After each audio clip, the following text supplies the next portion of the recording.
بسم اللہ الرحمن الرحیم۔ السلام علیکم۔ کہانی پوائنٹ میں آپ لوگوں کو تہہ دل سے استقبال۔ وہ دونوں بلی کے بھوکے بچے للچائی نظروں سے گوشت کے ٹکڑے کو دیکھ رہے تھے۔ میں نے مالک سے نظر بچا کر ایک چھوٹا سا ٹکڑا اٹھایا اور ان کے سامنے پھینک دیا۔ اس ٹکڑے کو کھا کر بھی ان کی نظروں میں بھوک جاگ رہی تھی۔ میں سمجھ گیا کہ یہ دونوں انتہائی بھوکے ہیں، جبھی تو میرے ارد گرد منڈلا رہے تھے۔ پھر میں نے ساری چربی اور ہڈیاں وغیرہ جمع کرنا شروع کر دی۔ جیسے جیسے لوگ دکان پر گوشت لینے آ رہے تھے، اسی طرح میں ان ہڈیوں اور چھچڑوں کو جمع کرتا جا رہا تھا۔ یوں تھوڑی ہی دیر میں میرے پاس کافی مقدار میں یہ دونوں چیزیں جمع ہو گئی تھیں۔ جیسے ہی میں نے ان کے سامنے یہ ہڈیاں اور چھچڑے پھینکے تو میں حیران رہ گیا۔ انہوں نے تو اسے منہ بھی نہ لگایا تھا، تو کیا یہ صرف گوشت خور تھے؟ اس بات نے مجھے حیران کر دیا۔ یہی بات آزمانے کے لیے میں نے ایک گوشت کا ٹکڑا لیا اور ان کے سامنے پھینک دیا۔ وہ میرے سامنے ہی پورا گوشت کھا چکے تھے۔ میں حیران رہ گیا کہ یہ کیسے جانور ہیں جو صرف گوشت خور ہیں۔ چھچڑوں کو تو انہوں نے منہ بھی نہ لگایا تھا۔ لیکن مجھ سے غلطی یہ ہوئی کہ مالک میری یہ حرکت دیکھ چکا تھا اور اس کی آنکھوں میں میرے لیے غصہ تھا۔ میری عمر اتنی تو نہیں تھی کہ میں ارد گرد دیکھ کر ہی کام کرتا۔ نہ سمجھی میں نے مالک کے سامنے ہی گوشت ان بلی کے بچوں کے سامنے پھینک دیا تھا۔ وہ میرے سر پر آ کر کھڑا ہوا اور غصے سے کہنے لگا، اس گوشت کے پیسے تمہارا باپ نہیں دیتا جو تم یوں جانوروں کے سامنے اسے پھینک رہے ہو۔ آئندہ ایسی حرکت کی تو تمہیں اسی وقت کام سے نکال دوں گا۔ میں چپ چاپ سر جھکا کر اس کی بات سنتا رہا۔ آخر کو وہ مالک تھا اور میں اس کا ملازم۔ وہ مجھے کسی بھی غلطی پر ذلیل کرنے کا حق رکھتا تھا۔ میرا نام عبداللہ ہے۔ اماں ابا نے بڑے پیار سے میرا نام عبداللہ رکھا تھا، جس کا مطلب ہے اللہ کا بندہ، اور میں واقعی ہی اللہ کا بندہ تھا کیونکہ میں درویش صفت طبیعت کا مالک تھا۔ کسی کو دکھ اور تکلیف میں دیکھ ہی نہیں سکتا تھا۔ میں ابھی صرف 21 سال کا تھا، لیکن گھر کی ذمہ داری صرف میرے ہی کندھوں پر تھی۔ میرا باپ پیشے سے ایک کسائی تھا، لیکن بدقسمتی یہ تھی کہ جب تک وہ دکان چلاتے رہے ہمارے گھر کے حالات بہت بہتر تھے، لیکن جیسے ہی کینسر جیسے موذی مرض نے انہیں جکڑا وہ بستر سے آ لگے تھے۔ یوں گھر کی ساری جمع پونجی ان کی بیماری پر لگ گئی۔ مہنگے ٹیسٹ اور مہنگی دواؤں نے رہی سہی کسر بھی پوری کر دی۔ میری عمر اس وقت صرف 15 برس تھی اور میں میٹرک کا طالب علم تھا۔ میں گھر کا سب سے بڑا بیٹا تھا، اسی لیے سارے اخراجات کی ذمہ داری میرے کندھوں پر آ گئی تھی۔ گھر میں جب فاقے ہونے لگے تو میں نے کام کرنے کا سوچا۔ میٹرک کی تعلیم کو مزید جاری بھی نہیں رکھ سکتا تھا۔ ہاں، لیکن ایک فائدہ ضرور ہوا تھا کہ ابا کے ساتھ رہ رہ کر میں نے ان کے کام کو کافی حد تک سیکھ لیا تھا، اس لیے میں ماہر ہاتھوں سے گوشت بنا سکتا تھا۔ ہمارے شہر میں ایک بڑے قصائی کی دکان تھی۔ شہر کے سارے ہی بڑے بڑے لوگ اس کی دکان سے گوشت لیا کرتے تھے۔ میں اس کے پاس کام مانگنے گیا تو پہلے تو اس نے میرا مذاق اڑایا کہ قصائی کا بیٹا ہو کر دیکھو تو صحیح مجھ سے ہی کام مانگنے آیا ہے۔ لیکن جب میں نے اسے اپنے گھر کے حالات کے بارے میں آگاہ کیا تو اس نے مجھے کام دے دیا۔ لیکن وہ غصے کا بہت تیز مزاج آدمی تھا۔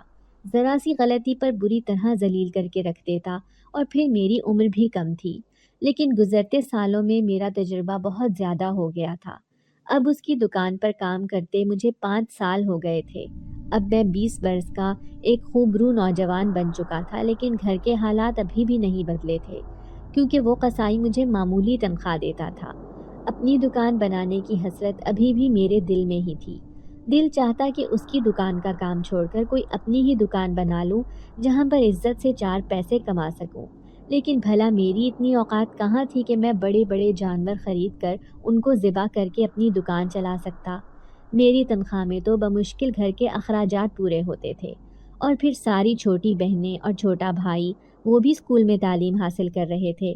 اگرچہ وہ ایک سرکاری اسکول میں پڑھتے تھے، لیکن پھر بھی چھوٹے موٹے خرچے کے لیے انہیں بھی پیسوں کی ضرورت پڑ ہی جاتی تھی۔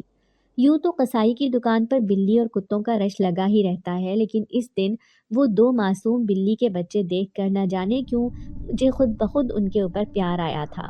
شاید وہ بہت کمزور اور بیمار سے لگ رہے تھے، بار بار میری دکان کے ارد گرد منڈلاتے تو مجھے ان پر ترس آ جاتا۔